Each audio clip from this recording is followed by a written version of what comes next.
Delighted to welcome back to the show Attorney Jeremy Rosenthal. Good morning, Jeremy. How are you? Good morning, Simon. I'm great. So we like to look at some of the legal issues in the country from time to time, and that's why we're talking to you this morning. So a Texas father was going to be executed for the shaking to death of his two-year-old daughter. What happened? This is a crazy story, and it's in Texas where I am, and so it's been really hot and heavy. Mr. Roberson is autistic, and he would have been the first person in the United States to have been executed under a theory called shaken baby syndrome. Shaken baby syndrome has come under a lot of fire by courts, including courts in Texas, about the science evolving. You could maybe call it junk science, maybe not, but a lot of legal tangling this last week in Texas, some unprecedented moves. The legislature, a committee subpoenaed him, and that saved his life because the court said, no, you have to take him to Austin to testify.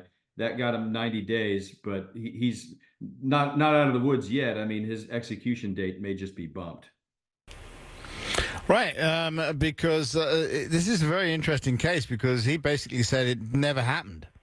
Not just that the science is junk, it says it never happened, didn't do it.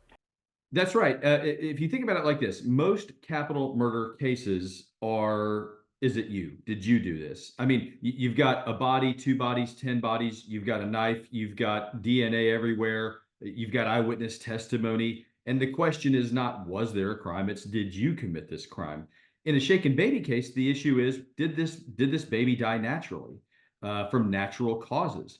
And in this instance, the lead detective in his case says he's an innocent man.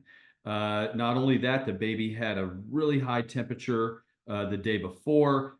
So there's a lot of issues with this case, and there's a lot of people who think that this child died a natural death.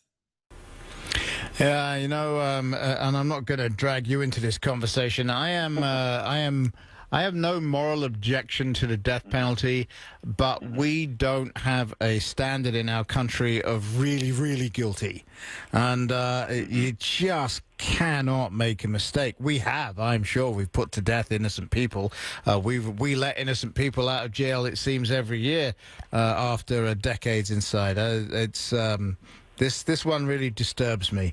But this one is just stupid. So a woman is getting on a flight trying to get out of LaGuardia, and she's trying to sneak a samurai sword in her carry-on. Well, don't we all do that? Not a very good criminal. I don't know if you've seen Kill Bill, right? With you go around the country, and how else are you going to get your samurai sword, right, to different places to go take your revenge? In all seriousness, okay, as a PSA, my office is, we're in the Dallas-Fort Worth area. We get 2, 3, 4 calls every year about people who forget that they had a weapon, forget that they had ammunition, and they try to take it through the airport. It's a crime. You cannot possess firearms in the airport. And even if you're not trying to bring it on, you got a lot of explaining to do. So just think twice. Yes. And it's hard to buy that you forgot your samurai sword was in your carry-on. Just saying. If I was this lady's lawyer, the first thing I'm doing is making sure the check clears. That's every case.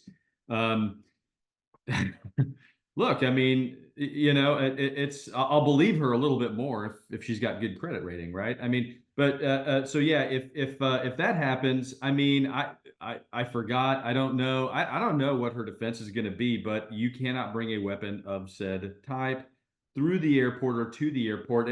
And man, to make the news, I mean, that like the security people, the TSA people are like, dude, check this. What? Really? Oh my, hey, go get them over here. Yeah. Yeah. I would have loved to have been in the break room that day. Yeah, that was. Yeah, never gonna believe what I found. Jeremy Rosenthal. It makes you feel good about them too, because it's like, hey, they catch things, right? You always wonder. Yes. Here's my samurai sword. Jeremy Rosenthal, thank you very much. We appreciate you, sir. You have yourself a good and safe rest of the day. We'll talk again soon.